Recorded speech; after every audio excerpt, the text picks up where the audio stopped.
Today I'm down at Brasenose 2 on the linear fisheries complex. I'm sure most people have heard of Brasenose 2 and know that it can be a pretty prolific water. The main plan of attack today is to chop and change between PVA bags and zigs and just try and make the most of a lot of the new products from the PB products range.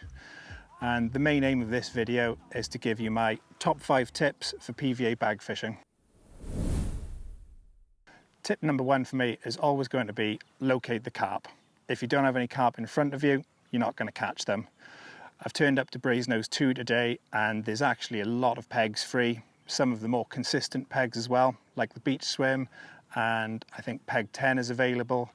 But I've spent quite a lot of time walking around the lake with the binoculars, searching for the fish, and I've actually found quite a lot of fish sat in front of peg 25. Now, you've always got to go on what you see on the day, because sometimes you can jump into what's known as a consistent peg and there may not be any fish on the day there. So always take your time, have a good walk around the lake, take some binoculars if you can, and just keep your eye on the water because anything could change. Tip number 2 is going to be make your life easier and make sure that you're prepared for a session. I always try and make up as many solid bags as I possibly can before I get out fishing, especially if you're fishing a lake like Brasenose 2 where you could have several hundred fish in front of you and you could be having double takes and triple takes. The quicker you get your rods back out on the fish, the quicker you're going to catch them. So always make sure that you've either got a lot of solid bags tied up ready, or if not, make sure that you use the new PVA bag loader to tie them up nice and quick on the bank. Tip number 3 is the correct gear. Today on Brasenose 2, I'm fishing at around 25.5 wraps. The weed is really thick on you, so I've opted to go for my spools with a 28-pound control mono.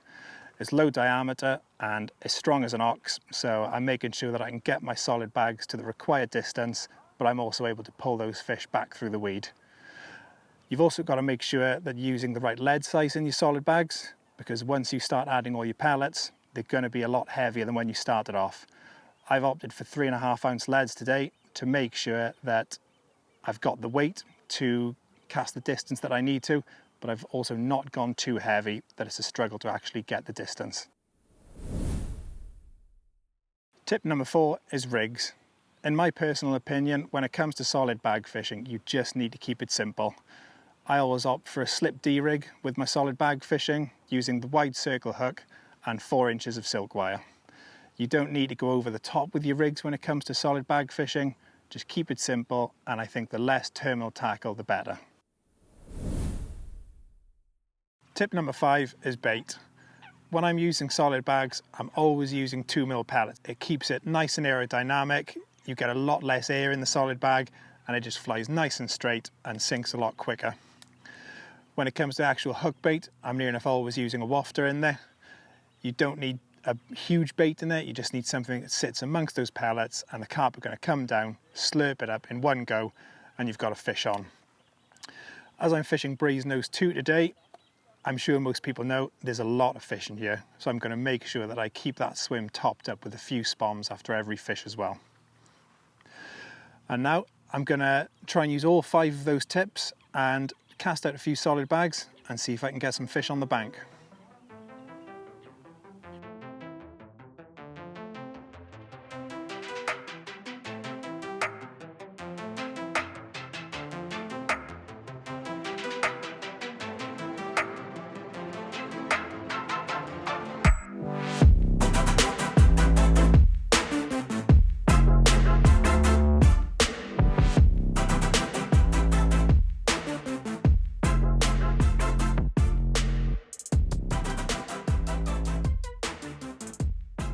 Hopefully you can make the most of some of the tips that we've given in this video today. Certainly for me, solid bags are an absolute game changer for day ticket fishing. And it's definitely worth checking out the new PB Products PVA loading system. It's working an absolute dream for me on this session. And yeah, I've managed to bag some lumps. And we'll slip this one back in a minute, give it a little bit of carp care on its mouth, because unfortunately it's seen slightly better days. And that'll do us.